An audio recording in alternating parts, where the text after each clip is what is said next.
Hi കൂട്ടുകാരെ, ഇന്നെന്താ പറയാൻ പോകുന്നതെന്നറിയാവോ? ഇപ്പം നിങ്ങൾ വിചാരിക്കും ഇന്നെന്താ കണ്ണാടിയൊക്കെ വെക്കുന്നതെന്ന്. അപ്പോൾ സത്യം പറഞ്ഞുകൊണ്ടല്ലോ, ഇന്ന് ഈ കണ്ണാടി വെക്കാൻ നിങ്ങൾ തന്നെയാണ് കാരണം. എന്താണെന്ന് ചോദിച്ചാലേ, എനിക്ക് കണ്ണാടി ഉണ്ടായിരുന്നു നേരത്തെ ഓൾറെഡി. അപ്പം ഈ 2 മാസമായിട്ട് പുറത്തെങ്ങും പോകുന്നില്ലല്ലോ, പിന്നെ വീട്ടിൽ തന്നെ ഇരിക്കുമായിരുന്നുകൊണ്ട് ഞാൻ കണ്ണാടി അങ്ങനെ യൂസ് ചെയ്തില്ലായിരുന്നു. പിന്നെ നിങ്ങൾക്ക് ഈ ലൈക്കും കമൻറ്റും ഒക്കെ തന്ന് കണ്ണിനകത്ത് ചെറിയ ചൊറിച്ചിലൊക്കെ 2-3 ദിവസം കൊണ്ടേ ഉണ്ട്. പക്ഷെ കണ്ണാടി എവിടെയാണെന്ന് കാണാനില്ലായിരുന്നു. പക്ഷേ ഞാനത് അന്വേഷിച്ച് കണ്ടെത്തി.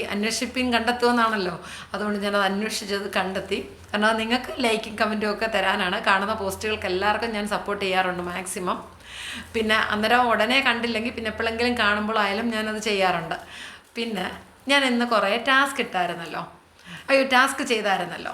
അപ്പം ആ ടാസ്ക് ചെയ്തത് കണ്ടുകൊണ്ട് കുറേ പേര് മെസ്സേജ് ഇട്ടു.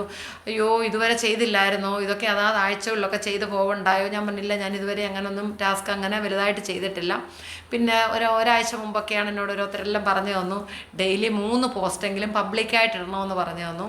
അതെങ്ങനെ ഇടണം, ഫോട്ടോസ് വെച്ചോ അല്ലാതെ നേച്ചറോ എന്തെങ്കിലുമൊക്കെ അങ്ങനെ വെച്ച് ഡെയിലി ഒരു 3-4 എണ്ണമെങ്കിലും ഇടണമെന്ന് പറഞ്ഞു. ചിലർ പക്ഷേ പറയുന്നുണ്ട്, അതൊന്നും സാരമില്ല, ഞങ്ങൾ അങ്ങനെയുള്ള ടാസ്ക് ഒന്നും ചെയ്യുന്നില്ല, സ്റ്റാറൊന്നും ആരും തരുന്നില്ലെന്നൊക്കെ പറയുന്നുണ്ട്. പക്ഷേ എനിക്ക് സ്റ്റാർ കിട്ടിയായിരുന്നു കേട്ടോ. എനിക്കൊരു 50 സ്റ്റാറോളം ആൾക്കാർ തന്നു. പക്ഷേ ഉണ്ടല്ലോ, എനിക്ക് ഈ സ്റ്റാർ ഞാനിപ്പോൾ ഈ 2 മാസമായതേ ഉള്ളൂ ആക്റ്റീവായെന്ന് ഞാൻ നിങ്ങളോട് പറഞ്ഞല്ലോ.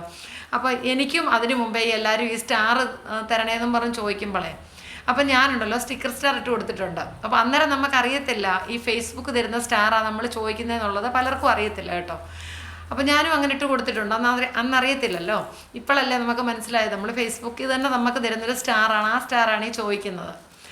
പിന്നെന്താണെന്ന് ചോദിച്ചാൽ, നമ്മൾ ഈ ടാസ്ക് ശരിക്കും എല്ലാം കംപ്ലീറ്റ് ചെയ്യണോ, ഈ ചലഞ്ചെല്ലാം നമ്മൾ ഏറ്റെടുക്കണോ വേണ്ടായോ? അപ്പോൾ ഓരോരുത്തരും അവർക്കറിയാവുന്നതുമായ സത്യസന്ധമായ ഒരു കമൻറ്റും കാര്യങ്ങളും പ്രതീക്ഷിക്കുന്നത് കേട്ടോ.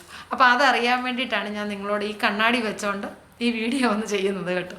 അപ്പോൾ ശരി, നാളെ കാണാമേ.